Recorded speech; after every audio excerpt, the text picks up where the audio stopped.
Thank you very much. So I'd like to echo what other people have said about our thanks for the invitation to be part of this and the hard work that's gone into preparing it, and also how sad I am not to be in Portorož, but like so many, and sad about those who mention how lovely it is there, but we'll forgive that and look forward to the next time.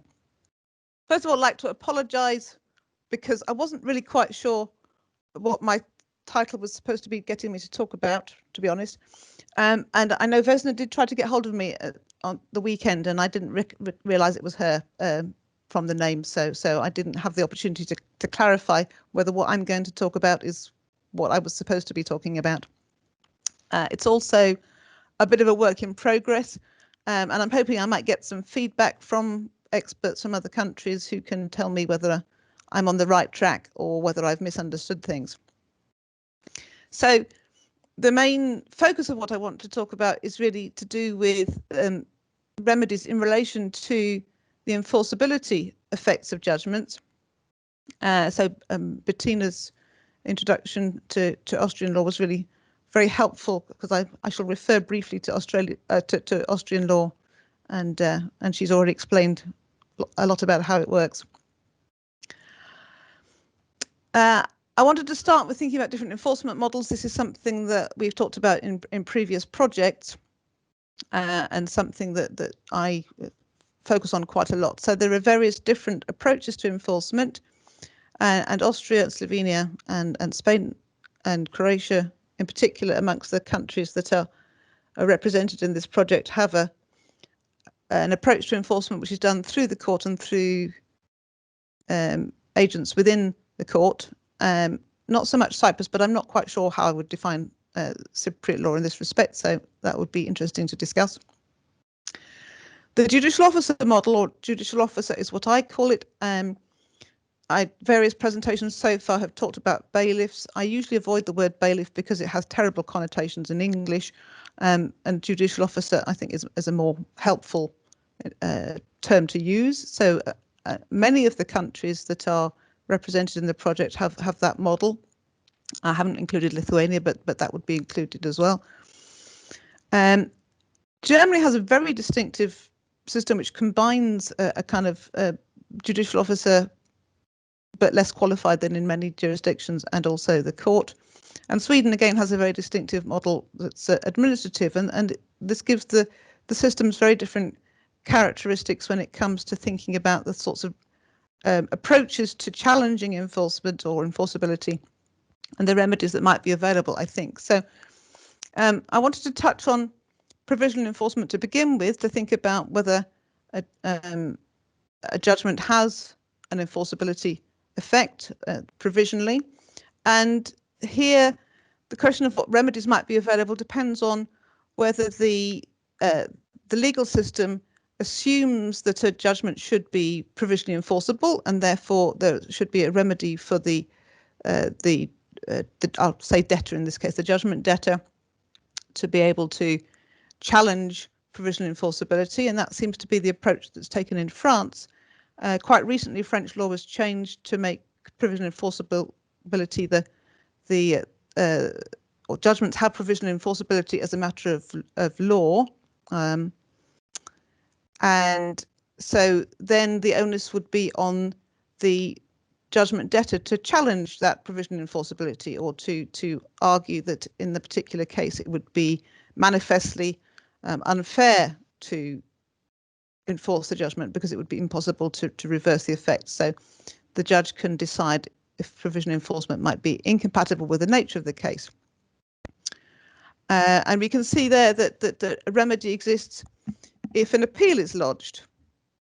So if an appeal is lodged in the case, then the first president can consider whether there's a serious argument for annulling or revising the decision, because if it's manifestly provisional enforcement would have manifestly excessive consequences.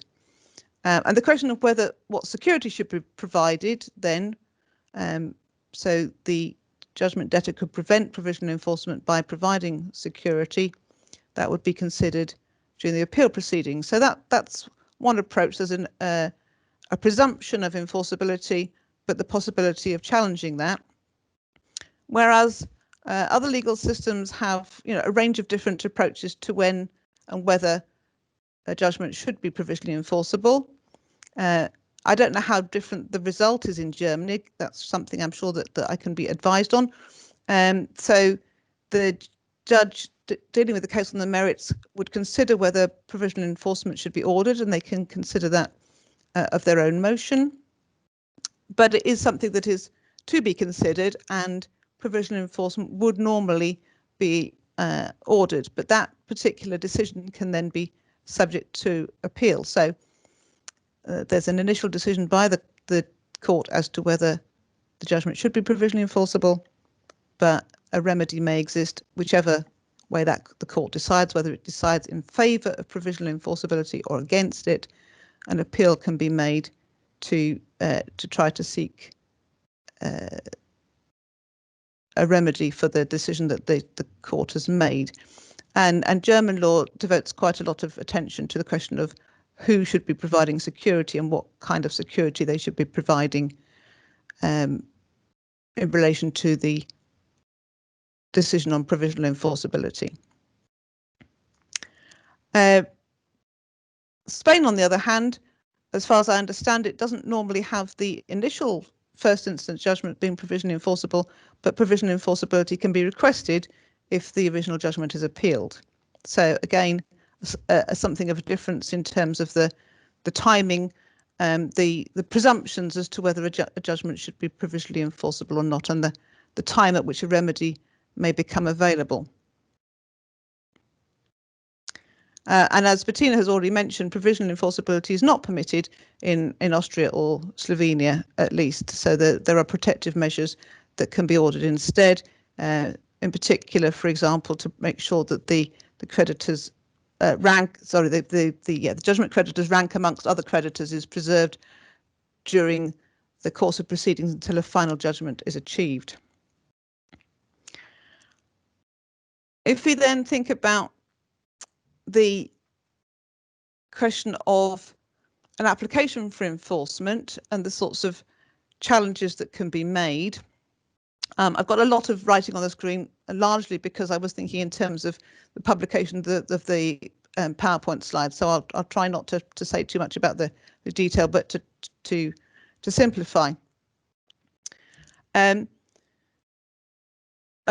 we've said, a number of the different legal systems involved in the project have a court-centred approach to enforcement, and that tends to mean that the remedies, the applications and the remedies are very formal, and that there's a much more formal set of procedures for applying for enforcement and for challenging enforcement or challenging the enforceability of a judgment in particular.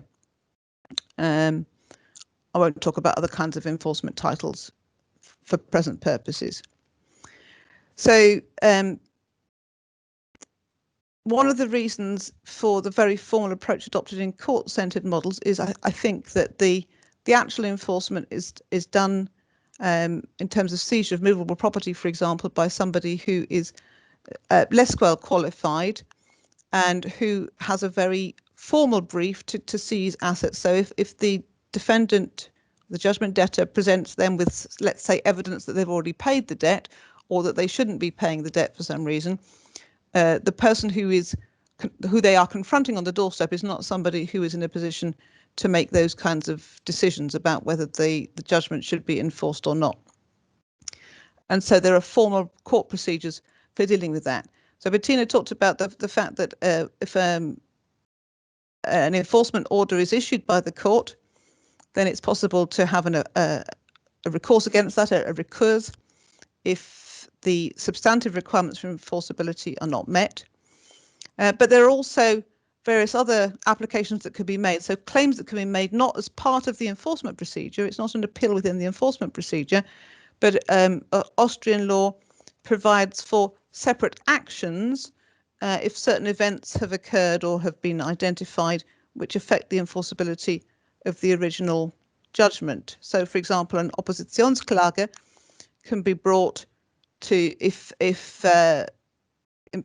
let's say, payment has been made, and there's a dispute between the debtor and the creditor as to whether payment of the claim has already been made, rather than that being dealt with as by way of recurs, because it's a new fact that has arisen since the original judgment was handed down, it would be dealt with by way of a separate action, the Oppositionsklage.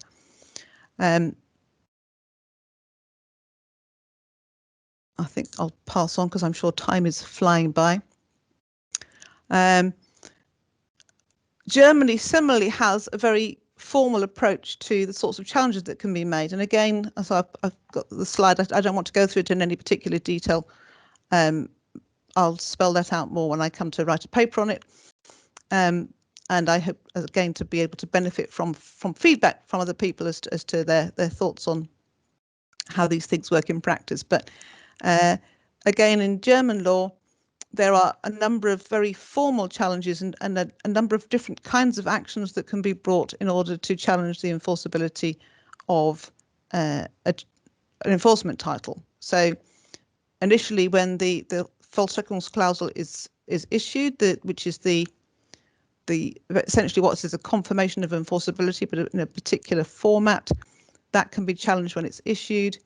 But also there can be substantive challenges to enforcement. So to compare with what I've just said about Austria, if the debt has already been paid by the judgment debtor and they want to argue that the judgment is no longer enforceable because they've paid the debt, then that would be done by way of a claim, separate claim, the Vollstreckungsklage. There can also be distinct challenges based on hardship caused by enforcement. So there are the question of the enforceability of the judgment in Germany, again, depends on the particular aspect of enforceability that you want to challenge, and it can be done through the enforcement process or through separate, distinct actions that you would bring. And this makes a difference to the court in which the action would be heard. It might be the court that deals with enforcement, but you may have to bring an action in the court that originally heard the case, or it may be that you bring an action in the separate court to hear a first instance separate claim on this issue that you have relating to enforceability.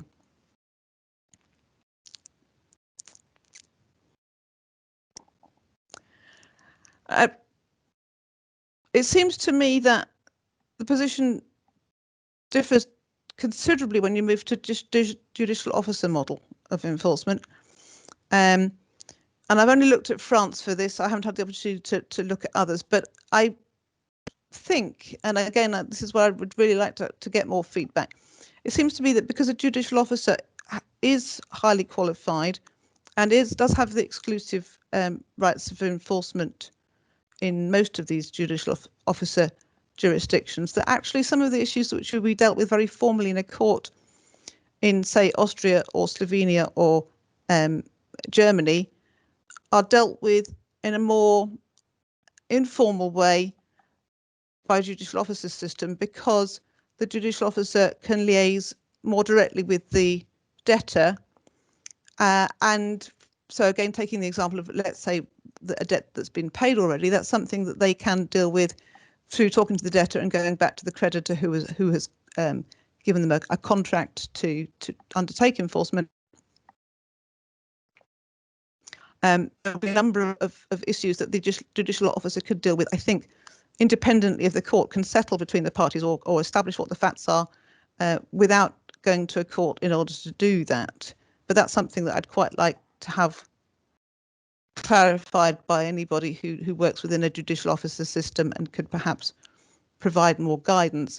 Judicial officers also very often deal with judgments where the instructions to them are less clear than might be the case in a court enforcement system. In some legal systems, as we've seen, the actual order for enforcement sets out very precisely what the enforcement agent is to do.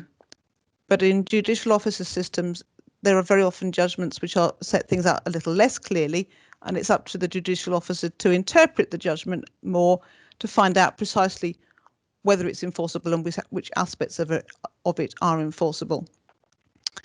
Having said that, we've heard previously that there is a specific enforcement court or judge for enforcement in France and in a number of other legal systems. And certainly the French enforcement court has quite a wide competence to deal with any issues that come up during the process of enforcement, including, so I've got on the slide here, things like checking that whether the enforcement title is in fact enforceable, is whether it's executory, whether it continues to produce effects, whether it's a nullity for some reason. So there's lots of significant issues concerning the formal and substantive enforceability of the judgment, which can be considered by the enforcement court in France. And finally, in relation to Sweden, so Sweden has an administrative model for enforcement, and the Swedish Enforcement Authority as an administrative authority operates in a quasi-judicial way, that it can hold hearings, it can make decisions, and so I'm sure Eric can help me with this one. It seems to me again that a number of issues about the enforceability of a judgment or enforcement title would be determined by the enforcement authority rather than going to a court to be decided. So, for example, of the Swedish Code of Civil Procedure, Chapter 3, Section 21. Sorry, I don't mean the Code of Civil Procedure, do I? I mean the Enforcement Code, sorry. The Swedish Enforcement Authority can decide on objections such as that the debt is paid, or that a set-off exists, or that some other obstacle to enforcement exists, but not to the exclusion of the court. The court can nevertheless bring an issue before the court, perhaps if it's particularly complex and needs to be decided by the court.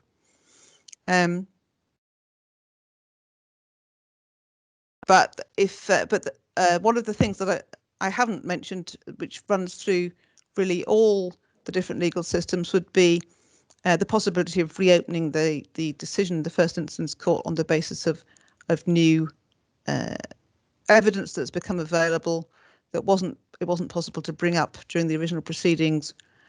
For those, I think every legal system I've looked at would simply say that there is a special, extraordinary opportunity to go back to the first instance court to reopen the proceedings there. But so I would be interested to hear to what extent issues relating to enforceability would go to the courts in Sweden, and how much is done within the Swedish Enforcement Authority itself. So I've got lots more work to do on this presentation or on this paper, but I'd be grateful for any feedback on any of the things that I've had to say, and further input, and I look forward to seeing your reports insofar as they have anything to shed light on this particular topic. Thank you very much.